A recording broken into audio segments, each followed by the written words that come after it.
Hello दोस्तों, मैं हूं आपका स्क्रिप्ट दोस्त चेतन उनियाल और स्वागत करता हूं आपका हमारी ऑनलाइन पाठशाला में, जिसमें आज हम आपके सामने लेकर आए हैं एक और पटकथा प्रवचन यानी स्क्रीन पे ट्यूटोरियल, जिसका टाइटल है how to write a positive character arc. Character arc की वीडियो सीरीज़ में हमारा ये नेक्स्ट वीडियो है, जिसमें हम आपको बताने वाले हैं कि एक पॉजिटिव कैरेक्टर आर्क आखिर होता क्या है, क्या उसमें ज़रूरतें होती हैं, किस तरीके से हमारा कैरेक्टर कहानी के शुरुआत से लेकर कहानी के अंत तक अपनी जर्नी कंप्लीट करता है। तो आइए ज़्यादा बातें ना करते हुए शुरू करते हैं हमारा ये नया पटकथा प्रवचन यानी स्क्रीन प्ले ट्यूटोरियल, जिसका टाइटल है how to write a positive character arc.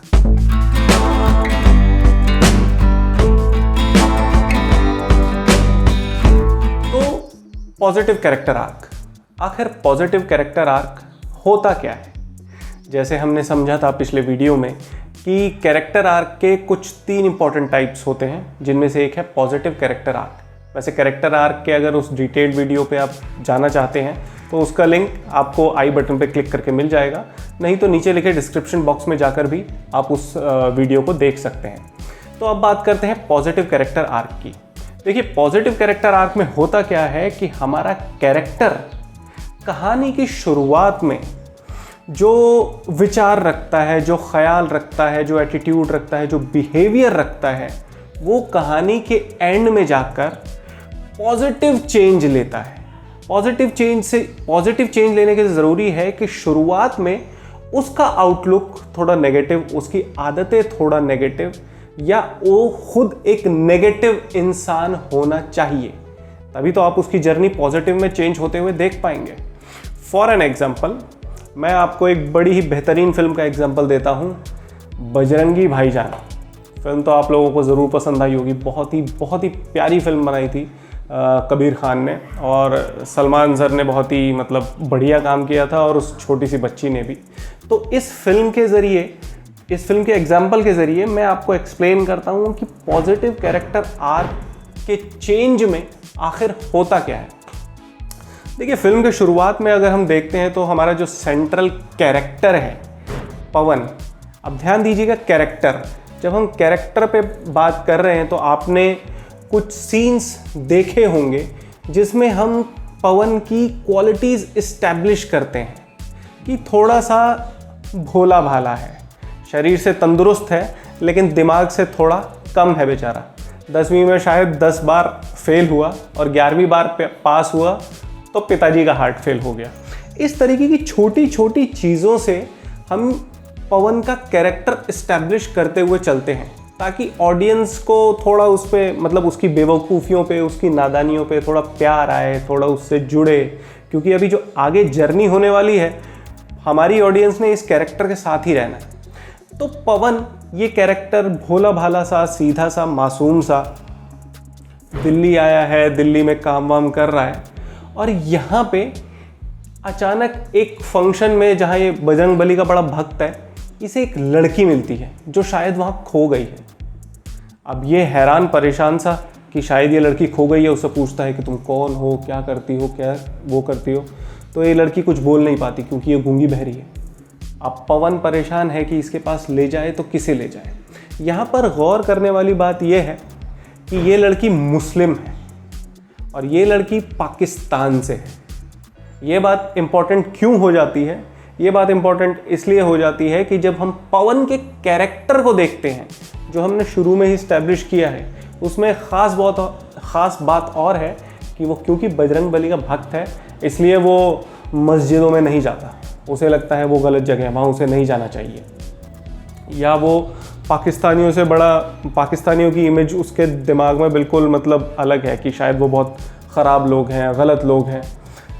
अब ये इसका जो व्यू पॉइंट है, पवन एक अच्छा इंसान है, दिल का अच्छा इंसान है, लेकिन कहीं ना कहीं ये व्यू पॉइंट कि नहीं, मैं मस्जिदों में नहीं जाऊंगा, वो दूसरे धर्म की जगह है, नहीं हम पाकिस्तान नहीं जाएंगे, वो वहाँ के लोग गलत हैं, ये कहीं ना कहीं एक नेगेटिव व्यू पॉइंट है।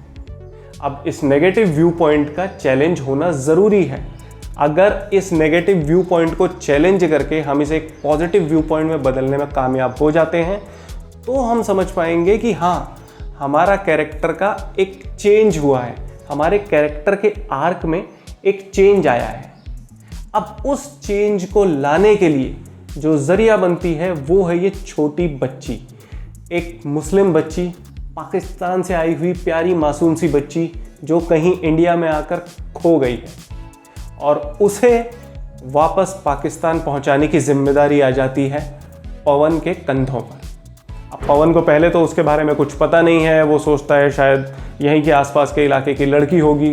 वो दिल्ली में अपने मतलब घर जहाँ पे रुका हुआ भी है ले भी आता है, उसे ढूंढने की कोशिश हो रही है, उसके आसपास के मतलब माँ बाप को जानने वाले लोगों को ढूंढने की कोशिश हो रही है, लेकिन सारी कोशिशें नाकाम हो रही हैं। और इन्हीं कोशिशों के बीच पवन को पहला धक्का लगता है जब उसे ये पता चलता है कि अरे ये लड़की तो मुस्लिम है। और ये पता उसे कैसे चलता है, जब वो दोबारा कहीं पे बाज़ार में घूमते हुए भटक जाती है और वो उसे ढूंढते हुए पहुंचता है एक मस्जिद में जहाँ पे वो लड़की दुआ पढ़ रही है। अब यहाँ पे हमारे कैरेक्टर को एक शॉक मिलता है। उसके जो बिलीफ्स हैं उनके मुताबिक ये चीज़ गलत है, लेकिन इस बिलीफ को चैलेंज मिलता है। अब यहाँ से उसका आर्क चेंज होना शुरू होता है। अब वो इस डिलेमा में है कि वो बच्ची को बचाए, वापस लौटाए या क्या करे। फिर दूसरा झटका उसे तब लगता है जब ये पता चलता है कि ये बच्ची सिर्फ मुस्लिम ही नहीं बल्कि पाकिस्तान से आई है। तो ये लीजिए, जो दूसरा एक और नेगेटिव बिलीफ था अब वो भी चैलेंज हो गया। तो आप देख रहे हैं धीरे धीरे कहानी के थ्रू कैसे उसके बिलीफ्स को चैलेंज मिल रहा है और एक के बाद एक बिलीफ चैलेंज होने का लेवल बढ़ता जा रहा है कि सबसे पहले तो मुस्लिम है, फिर दूसरा लेवल अरे पाकिस्तानी है, और फिर तीसरा लेवल कि अब भाई मुझे खुद जाना पड़ेगा उस जगह बच्ची को वापस लौटाने के लिए। पहले तो वो अपने इस बिलीव को कायम रखने के लिए कोशिश करता है कि बच्ची को किसी और के हवाले करके उसे वापस अपने देश पहुंचा दे। वो कोशिश करता है, एक ट्रैवल एजेंट को देता है, लेकिन वो ट्रैवल एजेंट बड़ा धोखेबाज इंसान निकलता है और वो बच्ची को बेचने के लिए दिल्ली के किसी इलाके में ले जाता है। खैर पवन वहाँ पे पहुँच जाता है और उस लड़की की जान बचा लेता है। लेकिन अब पवन जब ये देख लेता है कि नहीं भाई ये दुनिया बहुत बुरी है, अगर इस बच्ची को उसके माँ बाप के पास पहुँचाना है तो उसकी जिम्मेदारी लेने वाला सिर्फ वही एक सही शख्स है। तो वो ये फैसला ले लेता है कि वो अपने बिलीव्स के अगेंस्ट उस बच्ची को उसके घर छोड़कर आएगा। और यहाँ पे शुरू होती है उसकी फिजिकल जर्नी। फिजिकल जर्नी बोले तो इंडिया टू पाकिस्तान। वैसे तो छोटी मोटी जर्नी चली रही थी इंडिया में, मतलब वो इधर उधर बच्ची को ढूंढने के लिए जा ही रहे थे, लेकिन अब प्रॉपर एक फिजिकल जर्नी और उसके साथ उसकी इनर जर्नी।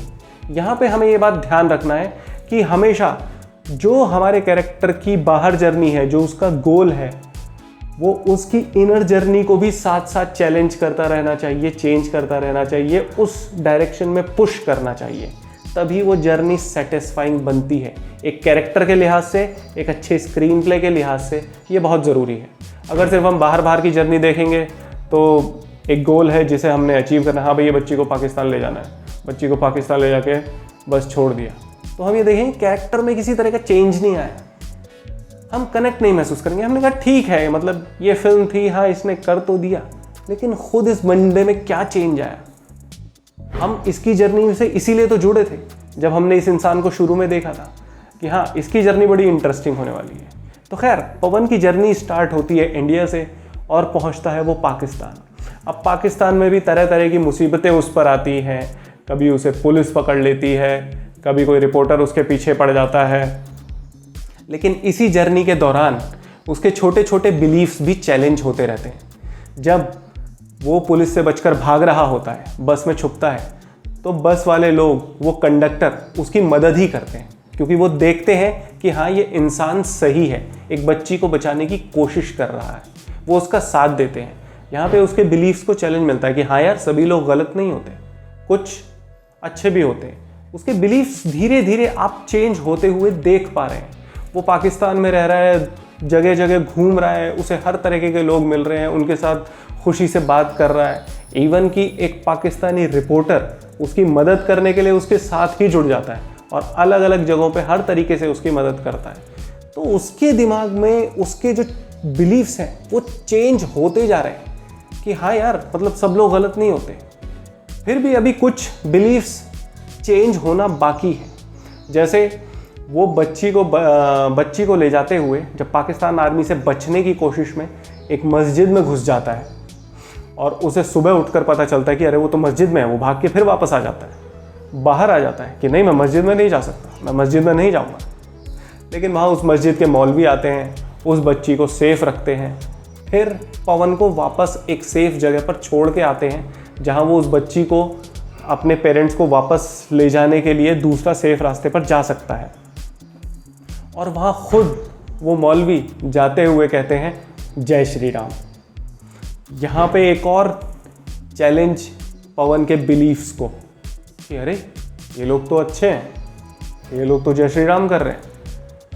इसी तरह उसकी जर्नी आगे बढ़ती रहती है और वो जर्नी उस पॉइंट तक पहुँचती है जब वो काफ़ी हताश हो जाता है। तो वो कहता है कि यार मैं बच्ची के माँ बाप को ढूंढ नहीं पा रहा हूँ, क्या करूँ। तो पाकिस्तानी रिपोर्टर कहता है कि हमारे यहाँ एक वो मज़ार है, दरगाह है, वहाँ पे अगर मन्नत मांगो तो मन्नत पूरी हो जाती है। तो वो कहता है कि ठीक है, मैं भी वहाँ बच्ची के लिए, मुन्नी के लिए मन्नत मांगने जाता हूँ। तो रिपोर्टर इस बात पे हंसता है क्योंकि वो उसके बिलीफ को जानता है। वो कहता है कि मियाँ वो दरगाह है, तो मस्जिद में तो क्या कहते हैं, भागते हुए निकल जाते हो कि मैं वहाँ नहीं जाऊँगा। तो यहाँ पर हमारा पवन मुन्नी को देखता है और ये कहता है कि मुन्नी के लिए मैं किसी भी दरगाह पर माथा टेकूंगा। यहाँ देखते हैं हम उसके बिलीफ का एक और बड़ा चेंज। तब हमें कहीं ना कहीं ये महसूस होता है कि हाँ, एक चेंज फॉर द बेटर उस इंसान के अंदर आ चुका है। वो मज़ार पे जाता है, वहाँ पे दुआ पढ़ता है और शायद उसकी दुआ कबूल भी होती है क्योंकि मुन्नी फिर माँ बाप से मिल जाती है। लेकिन उसी बीच हमारे पवन को मतलब पुलिस पकड़ लेती है। तो इस मौके पर पूरी पाकिस्तानी जनता जब ये कहानी सुनती है तो वो पवन के साथ हो जाती है, वो उसे छुड़ाने की अपील करने लगते हैं और फाइनली पुलिस को जनता के दबाव में आके पवन को छोड़ना पड़ता है। सरकारों के बीच में बातचीत होती है और उसके पवन को उसके देश वापस जाने दिया जाता है। और जाते हुए उस फाइनल चेंज का प्रूफ हम देखते हैं। पूरी पाकिस्तानी आवाम बॉर्डर पर आई है अपने बजरंगी भाईजान को छोड़ने के लिए और जय श्री राम चिल्ला रही है और पवन जाते हैं। अब तक हम फिल्म में देखते आए हैं कि पवन जब भी कहीं किसी से विदा लेते हैं वो नमस्ते करते हैं, जय श्री राम करते हैं। और यहाँ पर भी वो नमस्ते करने वाला होता है, लेकिन फिर उसे ध्यान आता है और वो खुदा हाफिज़ का इशारा करता है। यहाँ पे बड़ा एक स्वीट सा चेंज, बच्ची जो है अपने क्या कहते हैं दोस्त को जाते हुए देखती है और पवन ने उससे कहा था कि भाई जब मैं तुम्हें तुम्हारे माँ बाप के पास छोड़ दूंगा तो तुम मुझे मामा कहकर बुलाना। और वो गूंगी बच्ची मामा कहकर बुलाती है। पवन की आंखों में आंसू आते हैं, वो बच्ची के गले लगता है और फिर फाइनली वो पाकिस्तान वालों का शुक्रिया अदा करते हुए वहाँ से चला जाता है। तो ये पूरी जर्नी आपने देखी कि कैसे एक इंसान जो कहानी के शुरू में मस्जिद में जाने से भी डरता था, पाकिस्तान के नाम से भी परेशान होता था, उसे लगता था कि नहीं वहाँ गलत लोग रहते हैं, जब इस फिल्म की जर्नी कंप्लीट होती है तो वो एक बेहतर इंसान बन चुका है। उसके बिलीफ्स चेंज हो चुके हैं कि हाँ, ज़रूरी नहीं कि पाकिस्तान में रहने वाला हर इंसान गलत ही है, या ज़रूरी नहीं कि अगर आप मस्जिद में घुस गए तो आपका धर्म भ्रष्ट हो जाएगा। नहीं, बल्कि वो खुद आगे बढ़कर, जब लोग इधर से जय श्री राम चिल्ला रहे हैं पाकिस्तानी लोग, तो वो खुद आगे बढ़कर उन्हें खुदा हाफिज़ कर रहा है। तो ये होता है पॉजिटिव चेंज आर्क। पॉजिटिव में ज़रूरी नहीं कि आदमी शुरू से नेगेटिव ही हो। जहां हमने देखा पवन शुरुआत में एक पॉजिटिव कैरेक्टर था, दूसरों की मदद करने वाला, भोला भाला इंसान, सब तरीके से अच्छा था, लेकिन कुछ उसके बिलीव्स थे जो शायद एक नेगेटिव टोन में थे। लेकिन फिल्म ख़त्म होते होते उस जर्नी के दौरान, उस बच्ची को वापस अपने माँ बाप के पास पहुँचाने की जर्नी के दौरान उसके वो बिलीव्स भी चेंज हुए और वो बेहतर से थोड़ा और बेहतर इंसान बनकर कहानी के अंत में निकला। तो ये ओवरऑल होता है एक पॉजिटिव चेंज आर्क, जहां एक इंसान जो शायद थोड़ा नेगेटिव हो या जिसकी कुछ बातें शायद नेगेटिव हो, कुछ ख्याल नेगेटिव हो, कहानी में अपनी जर्नी शुरू करता है और जर्नी ख़त्म करते करते वो एक पॉजिटिव इंसान में, पॉजिटिव विचारों वाले इंसान में तब्दील हो जाता है। एक इसी का ही और एक थोड़ा सा और रफ एग्जांपल अगर मैं दूं तो वेकअप सिड में हमने देखा है, जैसे रणबीर कपूर का कैरेक्टर सिड एकदम बड़े बाप का, क्या कहते हैं, लाइफ को इजी लेने वाला बेटा, चिल चल रही है, पापा के पैसे हैं उड़ा रहा हूँ, पापा क्या कहते हैं अपने काम में हाथ बटाने को कह रहे हैं। एक दिन ऑफिस गया, ऑफिस में जाते ही सो गया, दूसरे दिन से ऑफिस ही नहीं आया। ऑफिस भी इसलिए जा रहा था क्योंकि पापा ने बोला कि अगर तू एक हफ्ता ऑफिस में बैठ जाएगा तो मैं तेरे को तेरे पसंद की कार दिलवा दूंगा। तो हम देखते हैं कि ये बेटा निहायत ही आलसी, इर्रेस्पॉन्सिबल, यहाँ तक कि वो कॉलेज में फेल भी हो जाता है। और जब वो कॉलेज में फेल होता है तब उसे बड़ा बुरा लगता है, जब वो देखता है कि उसके आसपास के दोस्त तो पास होके मतलब उससे आगे बढ़ गए, लेकिन वो फेल होके कहीं ना कहीं पीछे छूट गया। वो अपने दोस्तों से ही लड़ पड़ता है, जिन दोस्तों से वो कुछ फिल्म के कुछ देर पहले हंसी खुशी पार्टियां कर रहा था, मस्ती कर रहा था, अब वो दोस्त उसे अच्छे नहीं लग रहे हैं। ये कहीं ना कहीं उसकी इमेच्योरिटी दिखाता है। पर यही सिचुएशन कहीं ना कहीं उसकी बिलीव्स को, उसके कैरेक्टर ग्राफ को चैलेंज करती है कि अब उसे अपना कंफर्ट जोन छोड़ना होगा, अब उसे ये कंफर्ट जोन से बाहर निकलना होगा। और इस कंफर्ट जोन छोड़ने का जो फिजिकल एग्जाम्पल है वो फिल्म में आता है, किसके थ्रू? जब उसके फादर उसे कहते हैं कि तुम्हें ये घर छोड़ना होगा, क्योंकि वो गुस्से में आकर शायद अपनी माँ से कुछ बदतमीजी से बात कर लेता है। तो उसके पापा काफ़ी गुस्से में आ जाते हैं। वो कहते हैं कि भाई निकलो घर से, घर छोड़ो। अब ये घर छोड़ना उसका कंफर्ट जोन छोड़ने का एक फिजिकल रिप्रेजेंटेशन है। अगेन जैसे मैंने कहा था, इनर जर्नी और आउटर जर्नी दोनों साथ साथ चलती रहती हैं। तो उसकी इनर जर्नी कि भाई अगर थोड़ा डेवलप होना है, थोड़ा बेटर बनना है, थोड़ा रिस्पॉन्सिबल बनना है, तो अपना कंफर्ट जोन छोड़ना होगा। उस कंफर्ट जोन छोड़ने का फिजिकल रिप्रेजेंटेशन है कि भैया अपना घर छोड़ना होगा। वो अपना घर छोड़ता है।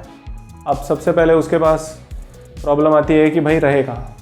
तो वो अपनी एक पुरानी दोस्त के पास जाता है, जिसको उसने अच्छे टाइम में शायद फ्लैट वगैरह ढूंढने में मदद की थी। दोस्त को लगता है कि हाँ अभी मेरे फ्रेंड को मदद की ज़रूरत है, सिड को, तो मैं रहने देती हूँ। वो अपनी फ्रेंड के साथ रहने लगता है। लेकिन उसकी दोस्त को भी रहते हुए ये एहसास होता है कि सिड अभी काफ़ी मामलों में बहुत ही इमेच्योर है। दिल का अच्छा है लेकिन इमेच्योर है, इर्रेस्पॉन्सिबल है। कभी वो प्यार से उसे समझाने की कोशिश करती है, कभी डांट कर समझाने की कोशिश करती है। सिड भी कभी बातों को वैसे ही टाल जाता है और कभी उस चीज़ पे गुस्सा भी हो जाता है। ये सारी फिजिकल उधेड़बुन जो चल रही है वो उसकी इनर जर्नी को चैलेंज करने के लिए, उसके बिलीफ्स को चैलेंज करने के लिए कि तुम इर्रेस्पॉन्सिबल बन रहे हो, चेंज हो जाओ। बाहर वाला डांट रहा है लेकिन उसकी इनर जर्नी को रिफ्लेक्ट करने के लिए डांट रहा है, उसके आर्क को चेंज करने के लिए। समझ रहे हैं आप? इनर जर्नी को रिफ्लेक्ट करती हुई आउटर सर्कमस्टांसेस। खैर फाइनली उसकी ये जर्नी शुरू होने लगती है। जर्नी में उसे कुछ मुश्किलें भी आती हैं। वो फिर जॉब करनी शुरू करता है। जॉब करने से उसके अंदर रिस्पॉन्सिबिलिटी आती है। कहीं ना कहीं उसे ये भी पता चलता है कि उसके अंदर क्या क्वालिटीज़ हैं। एक मैगज़ीन के लिए काम करते हुए उसे पता चलता है कि भाई उसमें फ़ोटोग्राफी की काफ़ी अच्छी मतलब खूबियाँ हैं। वो फोटोग्राफी में काम करना शुरू करता है। उसकी फ़ोटोज़ एडिटर्स को पसंद भी आती हैं, उसे प्रमोट किया जाता है। और तब उसके लिए सबसे बड़ी खुशी की बात होती है जब उसे अपनी पहली सैलरी मिलती है। और वो ये सैलरी किसके साथ बांटना चाहता है, ये खुशी किसके साथ बांटना चाहता है? अपनी फैमिली के साथ। अपनी फैमिली से मिलता है, कहता है मैं थोड़ा रिस्पॉन्सिबल हो गया हूँ, अब मुझे मतलब काम भी मिल गया है और ये मेरी पहली सैलरी है, ये मैं आपको देना चाहता था। उसकी माँ भी काफ़ी प्राउड है, उसके फादर भी काफ़ी प्राउड हैं। और हम भी ये देख रहे हैं कि वो जो कंफर्ट जोन छोड़ के आया था, वो नालायक इर्रिस्पॉन्सिबल सिड अब एक रिस्पॉन्सिबल सिड में तब्दील हो चुका है। मतलब वो नेगेटिव कैरेक्टर सिड, वो नेगेटिव कैरेक्टर ट्रेट वाला सिड अब एक पॉजिटिव कैरेक्टर ट्रेट वाले सिड में कंप्लीट हो चुका है। यहाँ पे देखने वाली बात यह है कि उसकी फ्रेंड के साथ उसका एक रोमांटिक एंगल भी चल रहा होता है, लेकिन क्योंकि सिड अपने रिलेशनशिप्स को लेके भी वही इमेच्योरिटी वाले जोन में है, तो ये इस रिलेशनशिप को भी ढंग से ट्रीट नहीं करता।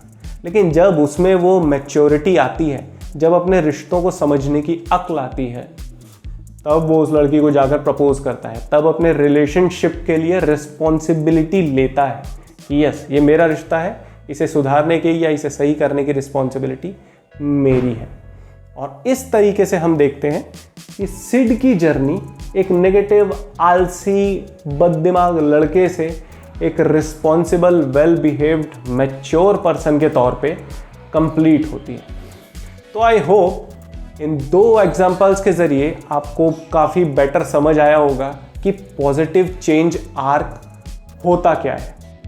अब एक छोटी सी एक्सरसाइज के तौर पे मैं आपसे ये कहूँगा कि कुछ ऐसी फिल्में उठाइए जिनमें आपको ये पॉजिटिव कैरेक्टर आर्क के एग्जाम्पल मिले, उन्हें देखिए और उनमें ये करिए कि किस किस पॉइंट पे, कहानी के किस किस पॉइंट पे उनका वो बिलीफ जो गलत है, जो नेगेटिव है, वो चैलेंज होता है, किस तरह उनकी जर्नी पूरी कंप्लीट होती है, कहानी के अंत में उनका आर्क जो है किस तरह चेंज होता है और वो आर्क कितना स्ट्रॉन्ग है।